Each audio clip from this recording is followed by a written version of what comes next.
Imagine stepping onto the America's Got Talent stage at just 13. The crowd roars, but your eyes are on Simon Cowell. Silent, stunned, moved like never before. That was Courtney Hadwin in 2018. With a raspy, powerful voice way beyond her years, Courtney blew everyone away. Simon signed her to his label, and stardom seemed certain. But then, the fame faded. What happened? Born in a small English village, Courtney's journey began young, singing at home, performing at school, and going viral locally by 11. She competed in Teen Star UK and The Voice Kids UK, steadily building a name with soulful, gritty vocals. Supported fiercely by her family, who even moved to LA with her, Courtney's big break came when AGT's producers invited her to audition.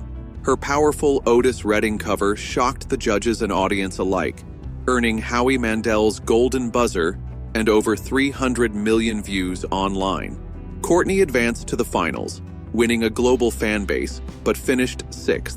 Shortly after, Simon signed her to his label, setting her on a path to stardom.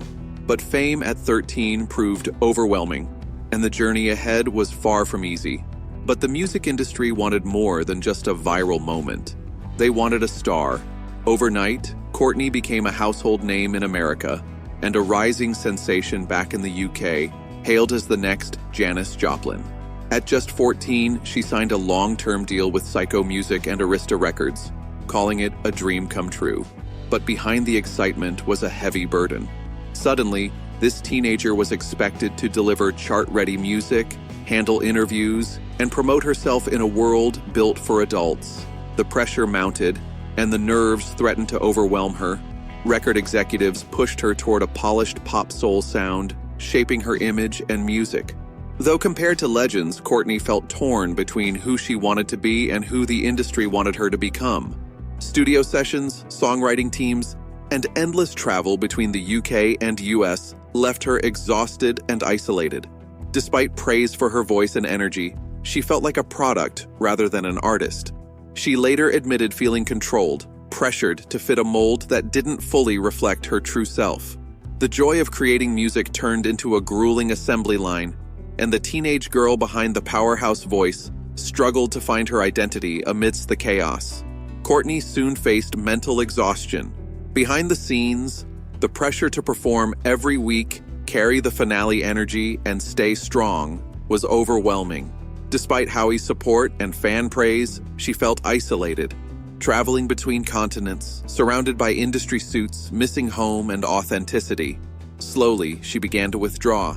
Social media posts stopped, media appearances faded, and fans worried. Rumors swirled. Was she ill? Had something happened? The truth was simpler. Courtney was reclaiming herself away from the relentless pressure. She hinted at darker, more honest music coming, signaling deeper pain beneath the surface. Meanwhile, Simon Cowell moved on, his role limited to executive decisions, not personal mentorship. Though some speculated bitterness, Courtney knew he was part of the industry machine, not her confidant.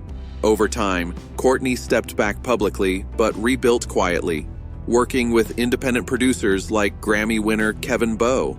By 2025, she returned as an independent artist, focused on creative control and authenticity. Her new music, raw, emotional, and fearless, includes singles like You Only Love Me When I Lie, praised as her most powerful work yet. Her upcoming album, Little Miss Jagged, promises a bold, personal chapter, with stripped-down performances showcasing her intensity and honesty. Now 20, Courtney openly talks about burnout, loss of control, and pressure. But most importantly, she's reclaimed her voice and identity, returning on her own terms, stronger and more authentic than ever.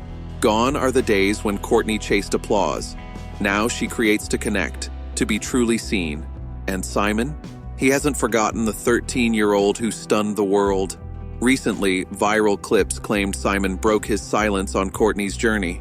Known for his steely poker face, he reportedly paused during an interview, sighed, and admitted, "We expected too much too soon. She was just a kid. I think we failed her." While no major outlet has confirmed this, it's clear he's aware of her new path.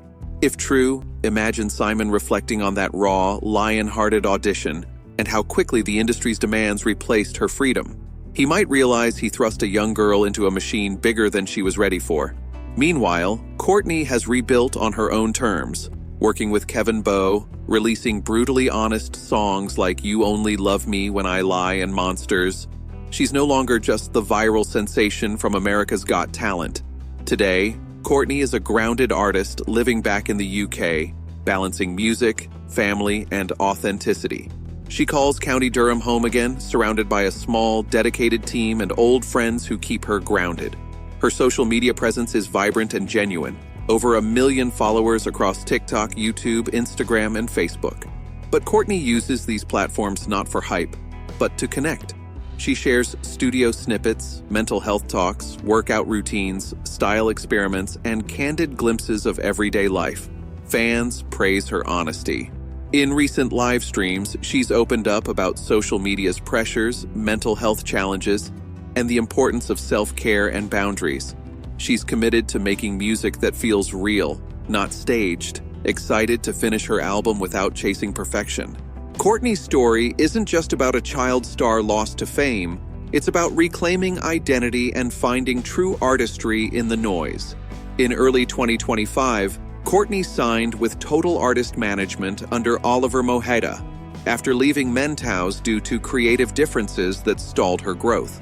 With her new team, she's been booking shows across the UK, Europe, and planning US dates, playing venues like London's Fiddler's Elbow and organizing larger tours. A career highlight was her April 2024 Carnegie Hall performance, where Clive Davis personally selected her to open a gala with a Janis Joplin tribute. That moment earned widespread acclaim and cemented her growing artistic respect. Today, Courtney balances travel and studio time with Kevin Bowe, while crafting her debut album, slated for a September release. She's experimenting boldly across genres, from rock to soul to punk, and jokingly calls each track a mood ring. Fans love her openness, whether she's sharing snapshots of her home office, messy studio, or fresh lyrics. This transparency has forged a genuine bond with her audience. Courtney isn't chasing fame. She's nurturing it on her own terms, embracing authenticity and vulnerability. She's building more than a career. She's reclaiming her story. Her journey shows how tough the entertainment industry can be, especially for young stars thrust into the spotlight too soon. But Courtney rose above it all, emerging stronger and wiser. What do you think about Courtney's story? Let us know in the comments. Thanks for watching. Please like and subscribe for more updates.